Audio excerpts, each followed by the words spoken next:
This morning, Anambra State government restates commitment to providing maximum security in the state.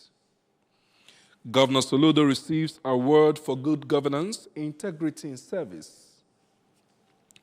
Wife of President Tinubu distributes recapitalization grant to Anambra women petty traders. As road mishap kills 14 persons in Nepal. Hello, beautiful morning to you and welcome to Breakfast News at 8. I am David Okwakwasile. Before the news in detail, remember that Governor Chukwuma Soludo has come for a total turnaround maintenance of the Anambra State economy and promotion of core Igbo values. Let's continue to give him maximum support for the task ahead. We begin from the government house where the Anambra State Governor Professor Chukwuma Soludo has said that his government is committed to providing security of lives and property of the Anambra. Governor Soludo stated this shortly after a town hall meeting with traditional rulers, President General, Transition Committee Chairman and service chiefs in the state, which was held at the International Convention Center in Awka. Speaking to journalists shortly after the closed-door meeting, Governor Soludo revealed that security issues on the forthcoming local government elections topped discussions. Governor Soludo stated that even though Anambra is a lot safer, the meeting was to discuss what he termed systemic insecurity in the state and how his administration will continue to respond and improve on the situation. The governor stressed that the meeting was part of a regular interactive session with leaders of Anambra communities, pointing out that it was to get them briefed and fully informed, as well as mobilize them to participate to ensure a credible election and assure that his administration will continue to make efforts to improve on the security situation in the state. The Deputy Governor of the state, Dr. Onyeka Chukwuibezim, accompanied the governor to the meeting, which also had the Speaker of the State House of Assembly, Right Honorable Somto Chukwudeze, among others, in attendance. Governor Chukwuma Soludo has received an award of good governance and integrity in service from the Michael Ihonukara Okpara Foundation. ABS Abuja Bureau Chief Ekwi Ajide tells us more.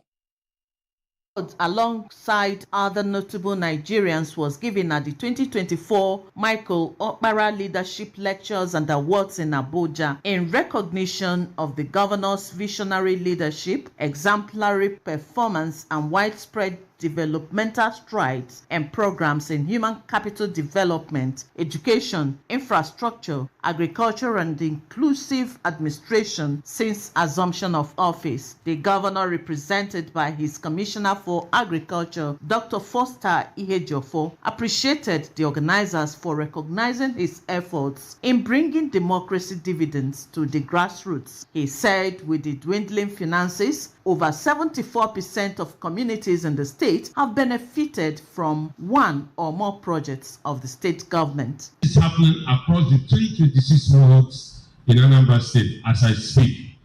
The number of communities that are enjoying right now or will enjoy before the end of the year with treated and reticulated water is close to 45–50% of the communities in Anambra State, given the amount of money that we put out and the number of projects. In Abuja, Princess Ekwi Ajide reporting. Members of Onitsha Sports Club in Onitsha North local government area of Anambra State has appealed to the Anambra State government to stop one Harold Ekwerefu and his group from vandalizing their property in Onitsha and use dialogue to resolve the matter that exists between them and the group. The people made the appeal when they staged a peaceful protest about the issue to the government house in Awka. Our correspondent, Chukwuemeka Modelem, now reports. Displayed placards with various inscriptions like Commissioner of Police enforce court order against land grabbers. Governor Soludo save our soul against land grabbers. Onitsha Sports Club has a certificate of occupancy, among others. Speaking to journalists after the protest, the secretary, Onitsha Sports Club Board of Trustees, Right Honorable Emeka Anyaneto, explained that they came to the government house because of vandalization of their property by the group who are laying claim to them. He said that the group took them to Onitsha High Court 1 2 years ago on the grounds that the property belongs to them. And when the club served them an injunction from Anambra State High Court in Awka, which restrained them from trespassing into the area, they abandoned the matter and ran away. According to him, on the 10th of this month, the same Ekwerekwu came into the club with thugs and started demolishing the structures in the area, even when the property has a certificate of occupancy that has been renewed. Right Honorable Anyaneto further said that they have taken the matter to the law enforcement agencies for redress, but nothing has been done about it. They appealed to Governor Soludo to stop the group from further demolition of their property and broker peace between them and the group to avoid casualty. We complained to the area commander. I signed a letter to the area commander. That letter never saw the light of day. Nothing was done about it. The president of the club went to the CPS. The DPO did not do anything. So what type of society are we living in? We have taken the matter to the Zone 13. Nothing has been done. So when do we, or how else do we go about protecting our property? We want due process. This is a democratic situation where we are in. If he has anything to show that the place is his own, he should come forward and present it. Dialogue is always better than warring. If you judge, it's better than war. And it is safer for us, everybody. Because if you go into violence, people will begin to get injured on both sides. We may even have casualties, people may even die. So that's what the problem we have. And that's why we have just come to Awka to see the governor. Addressing the protesters, the chief of staff to Governor Soludo, Mr. Ernest Ezajoge, urged them to maintain peace and avoid taking laws into their hands, assuring that he will convey their complaints to the governor. Later, the people visited the Anambra State Commissioner of Police, Mr. Nnage Obono Itam, in his office and reported the matter to him, and also visited the Speaker, Anambra State House of Assembly, Right Honorable Somtochukwu Udeze, at the State House of Assembly, and urged him to come to their aid. Right Honorable Udeze commended them for handling the matter through due process and assured that the House will look into it. In Awka, Chukwuemeka Modelim, ABS News. Determined to stamp out cultism and related crimes in the state capital territory, Ezinano community of Awka has organized a symposium where consciousness of members were reawakened to the negative effects of the menace in society. According to the report, Ezinano community has lost about 30 young people in recent times due to cult-related crimes. Our correspondent, Joseph Ebocha, tells us more. Anambra State Deputy Governor Dr. Yekachukwu Ibezim, represented by an Apga chieftain and traditional title holder in Awka, Chief Obiochi Modelim, promised that the next phase of the youth empowerment program of the Governor Chukwuma Soludo administration will target more Awka indigenes as a way of contributing to the fight against social vices in the area. He commended the convener of the symposium for efforts to restore the peaceful nature of the capital city and pledged continued government support. Also, the next one you do scale, I hear Anambra also. Also, the next one I hear Anambra. I hear very short, then you all come 500 slot. Woman's Gani, where's Commissioner of Police in the state, Obono Nnage Etam, represented by an Assistant Commissioner of Police in charge of operations, Anietie Eyo, who commended the Ezinano community for taking the bull by the horns in the fight against cultism and related crimes, said it is regrettable that cultists and victims of cult killings are sons and daughters of a people, adding that security operatives can't work alone in crime fighting and prevention, except in synergy with people passionate about societal development. He listed poverty and unemployment unemployment that creates sense of helplessness, inequality and social injustice, trauma and alienation, broken homes and dysfunctional families, parental neglect, media portrayals that glorify violence are some of the factors pushing people into cultism, and recommended family involvement by way of shaping individual values and behavior, among others, as way out of the challenge. Police cannot do anything alone without coordinating with members of the society. So he said, I salute the Ezinano community for taking the bull by the horns to tackle cultism and its associated criminalities. Earlier, the convener of the symposium, Chief Jeff Nweke, said the community is appreciative of efforts of security agencies in helping to secure lives and property in the city, but asked them to do more, even as he noted the need for synergy and understanding between security operatives and the community security men in crime fighting, while calling for rehabilitation of those arrested in connection with cultism and related crimes. Chief Nweke noted that unemployment is fueling insecurity in the area. The security expert who debunked the allegation that influential people in Awka are funding and benefiting from cult activities said going forward, the community will be in the forefront in the fight against cultism and related crimes the more. We need to identify the area and the liaise with the community or the people that are living in that area. They will be able to give them prompt information when these things happen, because it's only information that they can be able to work with. An indigene of Awka, Bishop Dr. Victor Nebe, among others, also attended the symposium, which has the theme Combating and Preventing Violent Crimes and Menace of Cultism in the Metropolitan City, and also featured award presentation with cash rewards to deserving individuals, including security operatives, both living and dead, who helped to ensure that security in the area did not collapse. In Awka, Joseph Ebocha reporting for ABS News.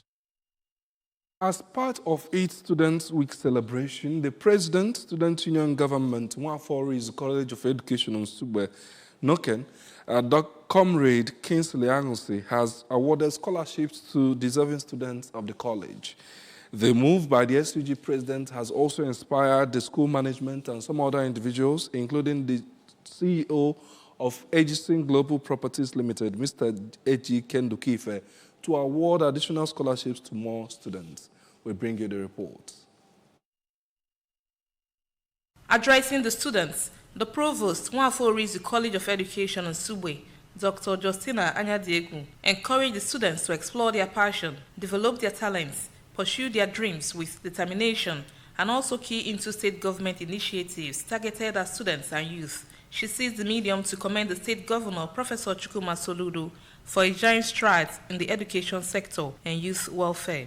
I enjoin them to be law-abiding students, to shun all negative practices and activities, to continue to avoid examination malpractice, indecent dressing, cultism, and all those vices. Earlier in his opening remark, the chairman on the occasion, who is also the Transition Committee Chairman, Anambra East Local Government Area, Mr. Ifeanyi Chinweze, charged the students to stay committed to their studies and strive to make the institution, their families, and the state proud. The chairman was represented by the councillor representing Nsugbe Ward 1, Mr. Chukwuma Amuzie. In a lecture to mark the event, a guest lecturer, Engineer Ifomo Okonkwo, who spoke extensively on the level of moral decadence in society, advised the students to shun lifestyles that do not add value to their personality. Speaking to the ABS in an interview, the Special Assistant to the State Governor on Student Liaison, Mr. Benedict Soludo, applauded the SUG for their contribution to students' welfare and charged them to always maintain a good relationship with the school management. I want to appreciate the Student Union government for what they are doing in Nwaforizu. They've done excellently well. Yet in recent times, we've not had something like this in Anambra State. So I want to charge them to put in more work, stay committed to what they are doing. On his part, the SUG President, Comrade Kingsley Anusi, said the goal of the scholarships is to alleviate financial burden on students and to encourage continued excellence in their studies, emphasizing the SUG's commitment to supporting academic excellence and financial aid. He charged the students never to lose focus on why they are in school. While they are engaging on that extracurricular activities, I charge them to be good students, then be law-abiding students, then take their studies very serious, because after the student week, immediately we'll enter exam. Some beneficiaries of the scholarship, Mr. David Chukwumeleze and Chukwude Angus, appreciated the SUG for their kind thoughts. Award presentation to individuals who have supported the union in various ways featured at the event. Faith Onyemuchi, reporting for ABS. A total of 1,000 women petty traders in Anambra State have received recapitalization grants of 50,000 naira each from the Renewed Hope Initiative RHI Economic Empowerment Program. The initiative is championed by the wife of the President, Senator Oloremi Tinubu, and is aimed at improving the living standards of Nigerians, particularly women, including those who are into petty businesses. While inaugurating the distribution of the cash at the Governor's Lodge in Amobia, Senator Tinubu, whose address was read by the Anambra Governor's wife, Mrs. Noye Soludo, said that the grant is part of the RHI's target to make every woman in Nigeria self-reliant. According to the President's wife, the empowerment program of 1,000 women petty traders that is taking place simultaneously across the 30 states of the Federation and the Federal Capital Territory is part of the continued commitment to drive economic growth towards a better life for families. One of the beneficiaries, Mrs. Cordelia Nene, who spoke on behalf of others, appreciated Senator Tinubu and Mrs. Soludo for the gesture and assured of their continued support towards a better Nigeria. At least 14 people have died after a bus carrying passengers from India fell into a river in Nepal. Officials said there were around 40 people on the bus, which was traveling to Nepal's capital, Kathmandu, from Pokhara. Rescue operations are underway at the accident scene on the bank of the Masagani River in Tauhan district. The cause of the accident and identities of the victims have not been confirmed yet. According to the Deputy Chief Minister, Devendra Fadnavis of the western state of Maharashtra, said that some of the victims were from the state. A Nepal Army helicopter carrying a medical team has been dispatched to the accident scene. Then in sports, Nigeria's women under-19 cricket team, otherwise known as the Junior Female Yellow Greens, are having an extended time to prepare for their upcoming 2025 under-19 T20 World Cup qualifiers following the rearrangement of the tournament in Kigali, Rwanda. The tournament is the second edition and will be played from January 8 to February 2, 2025 in Malaysia, featuring 16 teams. Nigeria were initially billed to play in a two-group tournament of 7 matches each, of 7 teams each, but the late inclusion of Zimbabwe resulted in the withdrawal of the top 4 sides from the series to form another division. By their ranks, Junior Female Yellow Greens are now pitted in Division 1 of the African qualifiers, which got underway in Rwanda with 7 countries, which are Botswana, Eswatini, Kenya, Lesotho, Malawi, Mozambique, and Sierra Leone, facing one another in a single round-robin format in Division 2. Nigeria, Namibia, Rwanda, Tanzania, Uganda, and Zimbabwe make up the strong field for Division 1, which will be played from September 23 to 29 in Kigali, Rwanda. They will be joined by the top 2 teams from the second division for the final tournament. And that's the news this morning. Thanks for joining us. But remember that you can follow news and programs on ABS from any part of the world by liking our Facebook page at ABS Radio Television. Follow us on YouTube at ABS Television Oka. You can follow us on Instagram at ABS Radio TV, as well as on X on ABS Radio TV. On our website, follow us at go to www.absradiotv.com. And that's the news this morning, as edited by Njide Kokoyi and the production team. I am David Okpokwasele.